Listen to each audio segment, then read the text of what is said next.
कैसे हो आप लोग। तो आज हम लोग आप लोगों का हिंदी में पाठ 2 फसलों का त्यौहार पढ़ने वाले हैं।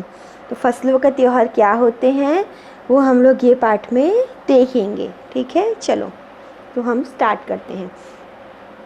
सारा दिन बोरसी के आगे बैठकर हाथ तापते हुए गुजर जाता था।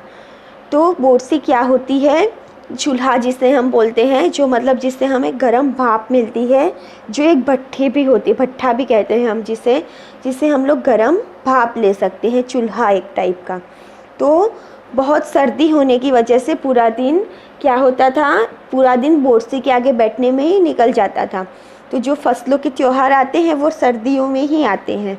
तो ये जो पाठ है इसमें हम लोगों को बताया गया है कि कौन से सीज़न में मतलब कौन सा फसलों का त्यौहार आता है और कौन से धर्म का त्यौहार कब आता है, तो हम लोग पढ़ेंगे। कहाँ तो खिचड़ी के समय धूप में गर्माहट की शुरुआत होनी चाहिए और यहाँ हम सूरज के इंतज़ार में आस लगाए बैठे हुए हैं। पूरे 10 दिन हो गए हैं, सूरज लापता है।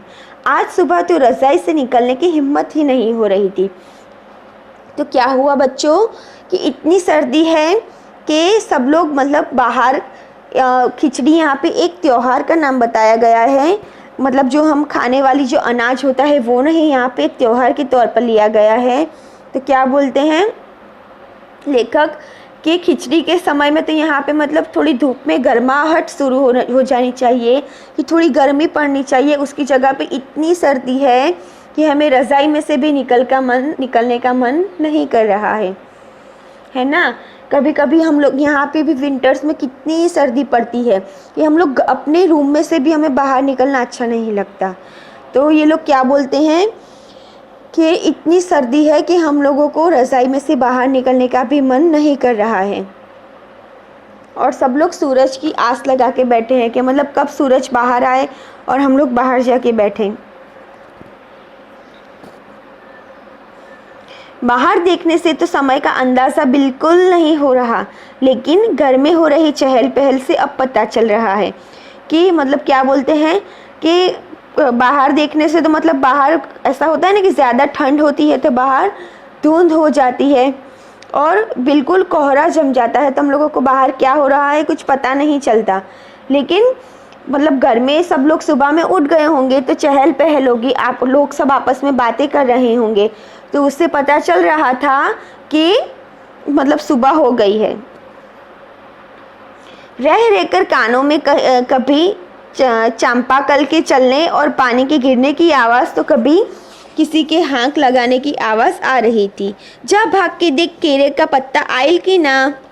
तो मतलब ये लोग अपनी भाषा में यहाँ पे बात कर रहे हैं। तो लेखक क्या बोलते हैं कि किसी के चलने की या किसी की बातचीत करने की आवाज़ से पता चल रहा था कि सुबह हो गई है। और ये लोग अपनी भाषा में क्या बोलते हैं कि जा भाग के देख कि केरा के पत्ता आयल की ना। ये लोग अपनी भाषा में ऐसा बोलते हैं। और चांपाकल किसे बोलते हैं?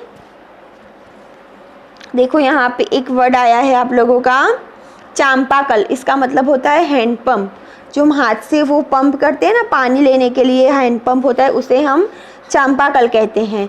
जो अभी के यूज़ में तो इतना आता नहीं है, लेकिन जो विलेजेस होते हैं, गांव के लोग इसे यूज़ करते हैं, तो उसे क्या कहा जाता है? चांपाकल।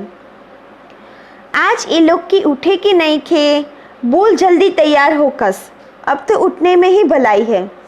तो मतलब क्या बोलते हैं कि अब तो उठने में ही भलाई है, उन्हें आवाज़ भी दे दी गई है कि अब उठ जाओ और बाहर आ जाओ। नहा धोकर हम सभी एक कमरे में इकट्ठा हुए। दादा और चाचा ने क्या सफ़ेद चकाचक मांड लगी धोती और कुर्ता पहना हुआ है।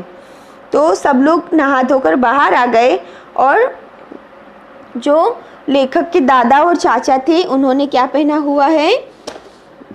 सफ़ेद चकाचक मांड लगी हुई धोती और कुर्ता पहना हुआ है। खिचड़ी में ऐसन ठाड़ हम पिलई कब्बे ना देखा ने सारे दे कनकना देता। पापा ने कहा। पापा ने क्या कहा कि खिचड़ी में ऐसन ठाड़ हम पहले कब्बू ना देखी नी सारा देह कनकना देता। तो उसके पापा ने क्या कहा कि ये खिचड़ी के त्यौहार में इतनी मतलब सर्दी पहले कभी नहीं देखी, कि पूरी मतलब जो पूरा हमारा शरीर है वो ठंड से कांप रहा है। ऐसी ठंडी तो हमने पहली बार देखी है। शायद आज धोती में उन्हें ठंड कुछ ज़्यादा लग रही है। सामने मचिया पर खादी की सफ़ेद साड़ी पहने हुए दादी बैठी थी। आज दादी ने अपने बाल धोए हैं, एक सफ़ेद सेमल की रुई जैसे हल्के फुल्के बाल। तो सामने जो मतलब जो जिसे हम बैठने के लिए हम जो यूज़ करते हैं मचिया, तो वहाँ पे सफ़ेद साड़ी पहनकर दादी बैठी हुई है और उनकी साड़ी एकदम सफ़ेद कलर की है और उन्होंने आज बाल धोए हैं। तो उनके बाल भी कैसे हैं, रुई जैसे हैं, एकदम स्मूथ है, मुलायम है। गौर से देखने पर भी एक काला बाल नज़र नहीं आता, बिल्कुल धुली धुली सी लग रही हैं दादी। उनके सामने केले के कुछ पत्ते कतार में रखे हैं, जिस पर तिल, मिठा यानी गुड़, चावल आदि के छोटे छोटे ढेर पड़े हुए हैं। तो क्या रखा है दादी के सामने? दादी के सामने तिल, गुड़ और चावल के छोटे छोटे कुछ पत्ते रखे, छोटे छोटे ढेर, मतलब जो केले के पत्ते होते हैं उसमें रखे हुए थे। तो जो साउथ इंडियंस लोग होते हैं वो लोग केले के पत्तों में खाते हैं, और कई जगह पे ऐसा होता है कि वो लोग अपने मतलब जो रिलीजियस की वजह से या उनके मतलब ऐसा उनके धर्मों में, रिलीजन में ऐसा होता है कि पत्तों में ही खाना है। तो इस तरह से ये लोग भी केलों के पत्तों में सब कुछ निकाल के बैठे थे। हमें बारी बारी से उन सभी चीज़ों को छूना है और प्रणाम करना है। जब सबने ऐसा कर लिया तो उन सभी चीज़ों को एक जगह इकट्ठा करके दान दिया गया। तो वो सबको क्या बोला कि वो सबको बारी बारी आकर सब चीज़ों को छूना है और उसको मतलब उसको छूने के लिए कहा गया, और सबने जैसे बारी बारी छू लिया तो फिर उसे दान कर दिया गया। आज तो अप्पी दीदिया बुरी फंसी, उन्हें न तो चूड़ा दही पसंद है और ना ही खिचड़ी, पर आज तो फरमाइशी नाश्ता नहीं चलेगा। तो यहाँ पे कैरेक्टर का नाम क्या है? अप्पी दीदिया। तो उन्हें मतलब क्या बोलते हैं लेखक कि चूड़ा दही भी नहीं पसंद और खिचड़ी भी नहीं पसंद, लेकिन आज उनका फरमाइशी नाश्ता मतलब आज उनको जो मन पसंद है वो नाश्ता नहीं मिलेगा, तो उन्हें दोनों ही चीज़ें खानी पड़ेगी। आज खिचड़ी जो है, खिचड़ी खाने के बाद सभी ने गया से आए तिल,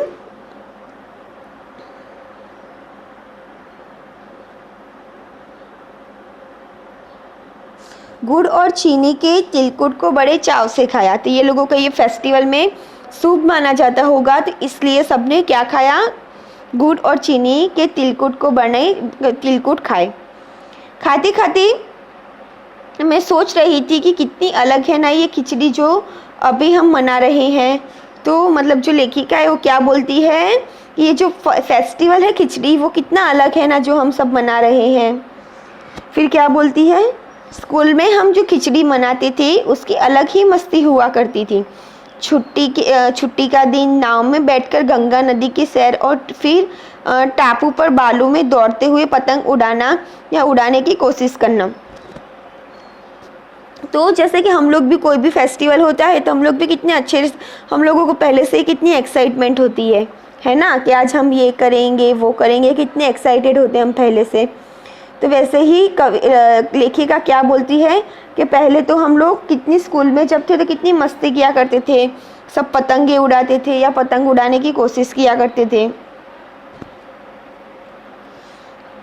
कितना मज़ा आता था। इधर हम पतंग उड़ाते थे और वहीं थोड़ी दूर पर गुरुजी, विमला दीदी, आनंद जी, झिलमिट भैया सब मिलकर ईंट से बने चूल्हे पर बड़े बड़े कहाड़ों में खिचड़ी बनाते थे। तो ये लोग यहाँ पे ये भी पात्र के नाम है, आनंद जी, झिलमिट भैया और ये उनके गुरुजी। तो वो बोलते हैं कि सब लोग मिलके चूल्हे पे खिचड़ी बनाते थे। तो इनके ये त्यौहार का नाम है खिचड़ी है। तो ये लोग सब ये त्यौहार के दिन क्या करते थे? खिचड़ी बनाकर खाते थे। हम भी बीच बीच में अपनी पतंगों को सुस्ताने का मौका देते हुए मटर और प्याज छीलने बैठ जाते। तो लेखिका क्या बोलती है कि हम लोग भी बीच बीच में मटर और प्याज छीलने के लिए बैठ जाते थे। वैसी खिचड़ी फिर दोबारा खाने को नहीं मिले। वाकई ढंग कैसा भी हो पर ये खुशियाँ है, ये खुशियों का त्यौहार। तो लेखिका क्या बोलती है कि कुछ भी हो, हम चाहे छोटे हो या बड़े हो, लेकिन ये त्यौहार तो खुशियों का है। जनवरी माह के मध्य में भारत के लगभग सभी प्रांतों के फसलों में जुड़ा कोई ना कोई त्यौहार मनाया जाता है।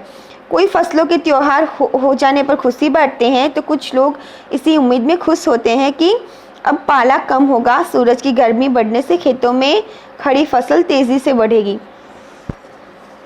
तो जैसे कि हमारे गुजरात में जनवरी में हम लोग उत्तरायण का त्यौहार मनाते हैं, मकर संक्रांति का। तो जैसे ही मकर संक्रांति जाती है तो थोड़ी सर्दी कम हो जाती है, तो सब पूरे भारत में ही सर्दी कम हो जाती है, और उसी टाइम पूरे इंडिया में सब लोग अलग अलग नाम से ये त्यौहार मनाते हैं। तो यहाँ पे क्या बोलते हैं कि जो जनवरी का मतलब मध्य भाग होता है 14-15 जनवरी तक, तो सभी शहरों में मतलब पूरे इंडिया में सभी शहरों में कोई ना कोई फसलों का त्यौहार होता ही है, और सब लोग उसे बहुत ही धाम धूम से मनाते हैं। और कुछ लोग मतलब ऐसा सोचते हैं कि सूरज की गर्मी की वजह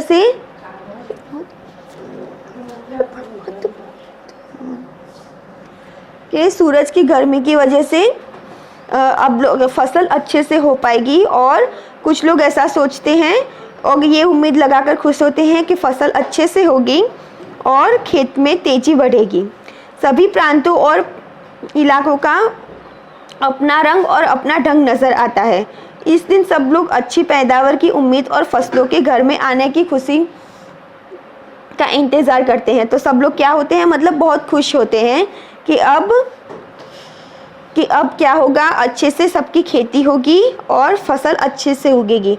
तो जो किसान लोग होते हैं तो लोग ये त्यौहार का इंतज़ार करके बैठते हैं कि जब भी ये त्यौहार आए तो उसके बाद सर्दी थोड़ी कम होगी और धूप की तेज़ी बढ़ने की वजह से खेती अच्छी से होगी।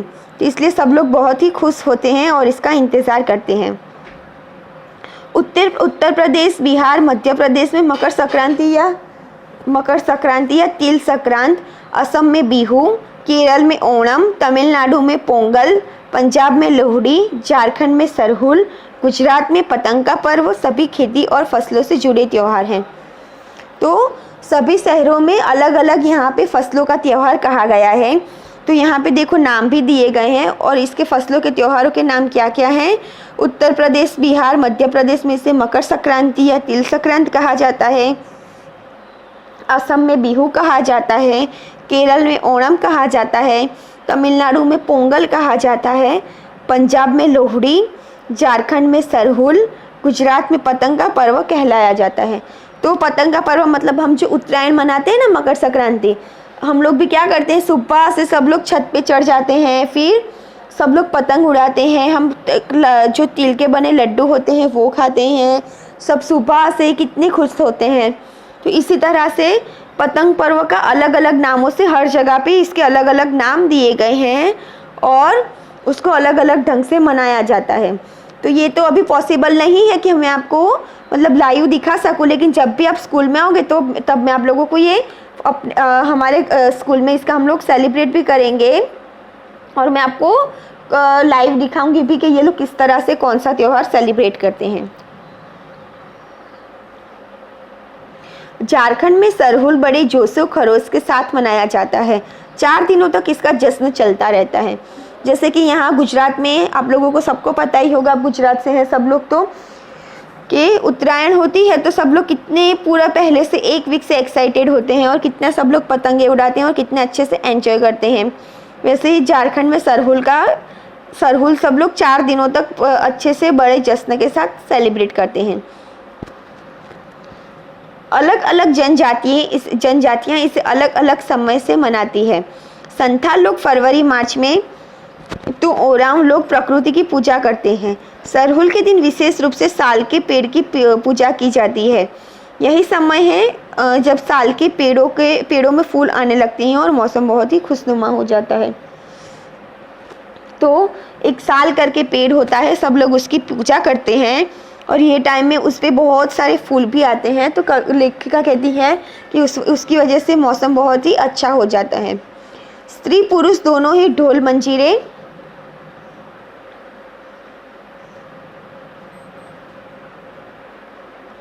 लेकर रात भर नाचते गाते हैं। चारों ओर फैली हुई छोटी छोटी घाटियाँ, लंबे लंबे साल के वृक्ष का जंगल और वहीं आसपास बसे छोटे छोटे गांव। तो जो गांव के लोग होते हैं तो गांव में जैसे बहुत ही ग्रीनरी होती है, आसपास बहुत पेड़ होते हैं और घाटियाँ भी होती हैं। तो मतलब जो गांव के लोग होते हैं वो पूरी पूरी रात अच्छे से सब लोग ये त्योहार एंजॉय करते हैं और नाचते हैं और गा के इसे सेलिब्रेट करते हैं। लीते पुते करीन से पुहारे और सजाए गए अपने घरों के सामने लोग एक पंक्ति में कमरे में बाहें डालकर नृत्य करते हैं। और सब लोग क्या करते हैं? नृत्य करते हैं। इनका नृत्य भी अलग होता है, वो मैं आपको दिखाऊंगी। अगले दिन वे नृत्य करते हुए घर घर जाते हैं और फूलों के पौधे लगाते हैं। तो वो लोग क्या करते हैं? दूसरे दिन नृत्य करते हैं और दूसरों के घर में जाकर फिर उसके पौधे लगाते हैं। घर घर से चंदा मांगने की भी प्रथा है, पर खाने पीने और खेलों का दौर तीसरे दिन जाकर पूजा होती है, जिसके बाद लोग अपने कानों में सुरई का फूल पहनते हैं। तो 3 दिन तक क्या होता है? सब लोग चंदा मांगते हैं, फिर उसका घरों घरों में जाकर उसे मतलब चंदा मांगने की भी वहाँ पे प्रथा है और खाने पीने का दौर भी चलता रहता है। और तीसरे दिन पूजा होती है और उसके बाद सब लोग अपने कानों में सरई के फूल लगाते हैं। इसी दिन से वसंत ऋतु की शुरुआत मानी जाती है। धान की भी पूजा होती है। पूजा किया हुआ आशीर्वादी धान अगली फसल में बोया जाता है। तो ये लोग क्या करते हैं? धान की भी पूजा करते हैं और फिर वो जो धान की वो लोगों ने पूजा की होती है वो लोग उसे ज़मीन में उगा देते हैं, ताकि वो उसको त्योहार का धान होता है इसलिए वो लोग उसे शुभ मानते हैं।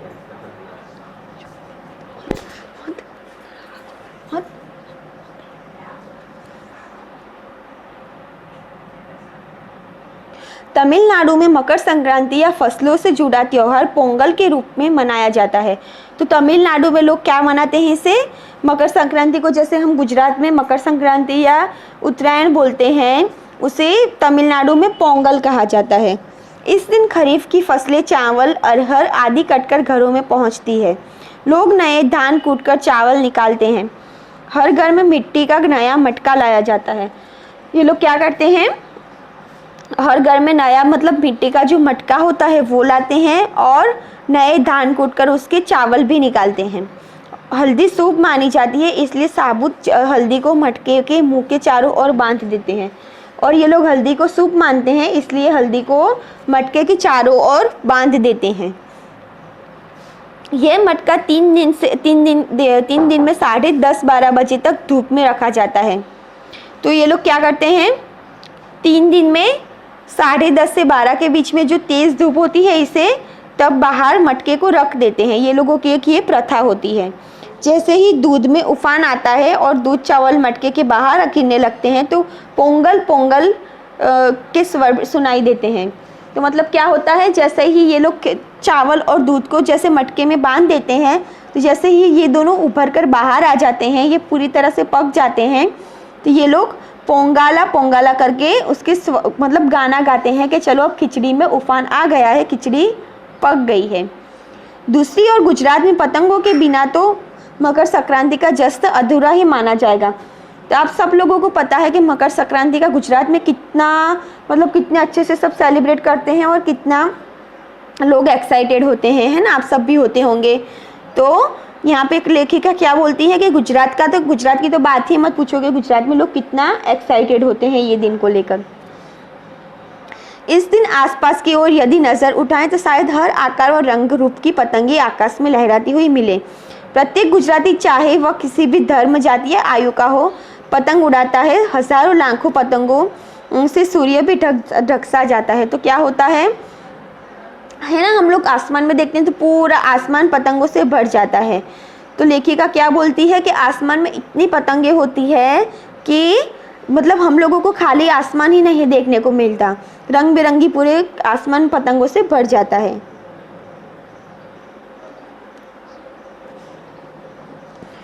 कुमाऊं में मकर संक्रांति का दुधुतिया भी कहते हैं।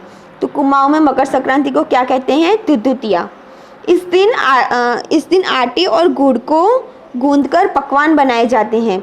इन पकवानों को तरह तरह के आकार दिए जाते हैं, जैसे डमरू, तलवार, दाड़िम का फूल आदि।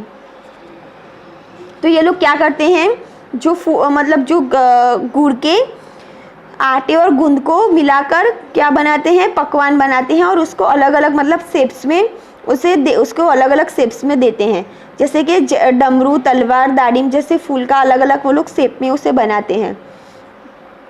पकवान को तलने के बाद एक माला पिरोई जाती है। यह माला के बीच में संतरा और गन्ने की गंडरी पिरोई जाती है। यह काम बच्चे बहुत रुचि और उत्साह के साथ करते हैं। तो क्या करते हैं, वहाँ पे पकवान ये बन जाता है। उसके बाद गंडेरी और गन्ने की मतलब एक माला के बीच में संतरा और गन्ने की गंडेरी पिरोई जाती है। तो जो संतरा होता है ना, ऑरेंज, और गन्ना मतलब जो हम जिसे गुजराती में शेरडी भी बोलते हैं, उसकी माला बनाते हैं। और जो छोटे बच्चे होते हैं वो बहुत ही उत्साह के साथ ये काम करते हैं। सुबह बच्चों को माला दी जाती है। बहुत ठंड के कारण पक्षी पहाड़ों से चले जाते हैं। उन्हें बुलाने के लिए बच्चे इस माला को पकवान तोड़ कर पक्षियों को खिलाते हैं और गाते हैं। तो क्या करते हैं, ठंडी के कारण सब जो पक्षी होते हैं वो झाड़ों में जाके बैठ जाते हैं। तो छोटे बच्चे पक्षियों को बुलाने के लिए ये गाना गाकर मतलब ये माला का उपयोग करते हैं। कौवा आओ दूध आओ, ले कौवा बड़ो, मके दे जा सोने का घड़ो, खा ले पूरी, मके दे जाके सोने की छुरी। इसके साथ ही जिस चीज़ की कामना हो वह मांगते हैं। तो ये लोग क्या करते हैं, इस तरह से पक्षियों को बुलाते हैं और फिर ये लोगों को जो भी विश मांगनी हो वो विश मांगते हैं। है ना, कितने अलग अलग अंदाज मकर संक्रांति को मनाने के। कहीं दूध चावल और कहीं गुड़ की खीर बनती है, तो कोई 5 प्रकार के नए अनाज की खिचड़ी। कहीं कहीं लोगों का सैलाब नदी के स्नान के लिए उमड़ पड़ता है। लोग ठंड से ठिठुरते रहेंगे पर बर्फीले पानी में कम से कम एक डुबकी तो ज़रूर लगाएंगे। तो ये मकर संक्रांति के अलग अलग नाम हैं। तो हर जगह इसको अलग अलग तरह से मनाया जाता है, अपने अपने ढंग से। तो लेखिका क्या बोलती है कि नदी में मतलब जितनी भी ठंड हो, कई लोग नदी में स्नान करने भी जाते हैं, भले ही वो ठंड से ठिठुर जाएं। और जो अपना मतलब अपने धर्म के प्रति वो लोगों की जो भावना होती है ये त्योहार मनाने की, वो सब अच्छे से मनाते हैं। तिल से याद आया, मकर संक्रांति के दिन पानी में तिल डालकर स्नान करना, तिल दान करना, आग में तिल डालना, तिल के पकवान बनाना विशेष महत्व रखता है। तो मतलब वो लोग तिल को अलग अलग तरह से इस्तेमाल करते हैं और कई चीज़ों में उसको उपयोग में लेते हैं। तुम्हारे घर या इलाके में इस त्यौहार को कैसे मनाया जाता है? इसे खिचड़ी, पोंगल, मकर संक्रांति या कुछ और कहा जाता है, या तुम फसलों से जुड़े कोई और त्यौहार मनाते हो? यदि तुम आपस में बात करो तो तुम्हें यह जानकर हैरानी होगी कि कई बार एक ही इलाके में रहने वाले लोग भी इस त्यौहार को अलग अलग ढंग से मनाते हैं। तो जैसे कि हम लोग गुजरात में इसे मकर संक्रांति बोलते हैं, तो वैसे ही लेखिका बोलती है कि तुम लोग कौन से ढंग से, इसका नाम क्या है कि कौन से नाम से तुम लोग ये त्यौहार मनाते हो। और वो बोलती है कि कई बार तो ऐसा होता है कि एक ही शहर के लोग इसे अलग अलग तरह से भी मनाते हैं, है ना। तो ये फसलों का त्यौहार कब आता है? जनवरी में आता है। तो आप लोगों को ये अच्छे से समझ आ गया होगा और इसकी एक्सरसाइज हम लोग नेक्स्ट टाइम देखेंगे।